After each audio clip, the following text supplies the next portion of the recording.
All right, today we're going to take a look at a lesson plan that, well, it might just be a blueprint for the future of education.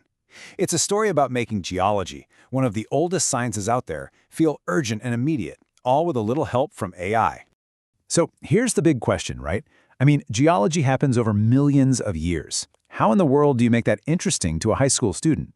How do you make something like plate tectonics feel less like a dry diagram in a textbook and more like this incredible, powerful force that's literally shaping our world right now?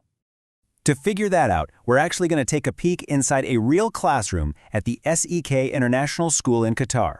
We're looking at a lesson designed for first-year IB diploma students. And this isn't some pie-in-the-sky theory. This is happening right now. So yeah, the subject is plate tectonics, but the goal?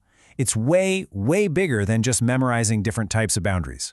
It's all about connecting that science to a real-world problem, how we can reduce the risks from natural disasters like earthquakes and volcanoes.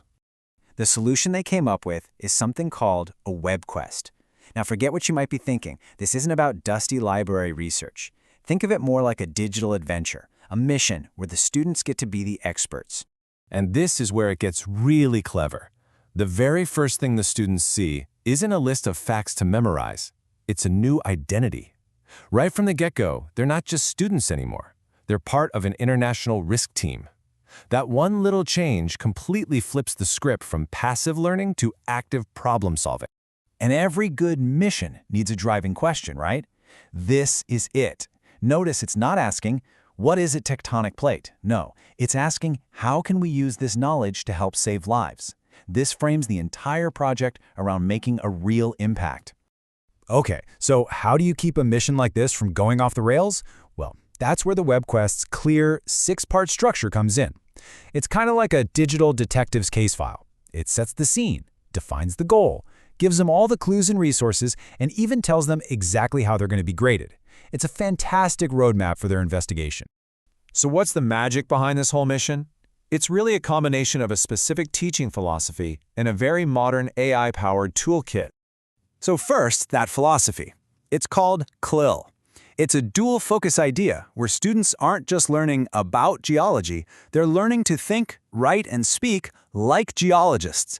And they're doing it all in English. The language isn't just another subject, it's the actual tool they use to explore the science.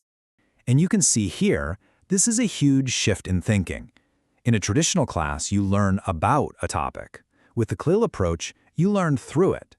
The students are using the language of science to investigate a real problem and then create something totally new. It just changes their whole perspective. And now for the tech that makes it all happen. The whole mission lives on a simple Google site, but the core learning materials, a video, a podcast, a mind map, were all custom generated by an AI tool called NotebookLM, so they're perfectly tailored to the lesson. There's even an AI tutor to help guide the students, and it generates the rubric for interactive grading. It's pretty incredible. Okay, so what does this actually look and feel like for a student going through it? Well, the whole mission unfolds pretty quickly, over just 3 classroom sessions, moving them from learning to creating. In session 1, it's all about building that foundation. Then in session 2, they team up and the real investigation starts. They use those AI-generated resources to dig into a specific hazard. And by session 3, it's all hands on deck. They're in full creation mode, building their final product and getting ready to present their findings. It's a really fast-paced, powerful arc. And what's so smart about this whole structure is how it intentionally pushes students up this ladder of thinking skills, something called Bloom's taxonomy. They start at the bottom, just remembering and understanding basic facts, but by the end, they're way up at the top, evaluating complex strategies and creating something completely original. It's a clear journey from just consuming knowledge to actually creating. So, after all this amazing work, how do you measure success? Well, as you can probably guess, the assessment is just as modern as the lesson itself. The students don't take a multiple-choice test. Instead, they produce a tangible, real-world product, a digital infographic or a short explainer video. They're not just showing what they know, they're showing that they can communicate it effectively using the kind of tools people use every day. And how is it graded? With a comprehensive, AI-generated rubric. And just look at what's on here. It's not just about getting the facts right. It also measures their language use, their digital skills, their teamwork, and even their ability to reflect on their own learning. It's a holistic view of what it means to be a successful learner today. So let's zoom out for a second. Why does a single geology lesson in Qatar matter to the rest of us? What's the big takeaway here? Because this project isn't really just about geology. It's a machine for building the skills that everyone agrees are absolutely crucial for the future. We're talking critical thinking, digital communication, collaboration. And by investigating real-world cases from places like Japan and Chile, they develop a sense of global citizenship. And by navigating the mission themselves, they build true learner autonomy. You know, the lesson plan itself says it best. The project works because it weaves everything together. The content, the language, the thinking skills, and cultural awareness all into one motivating and meaningful experience. And that leaves us with one last big question.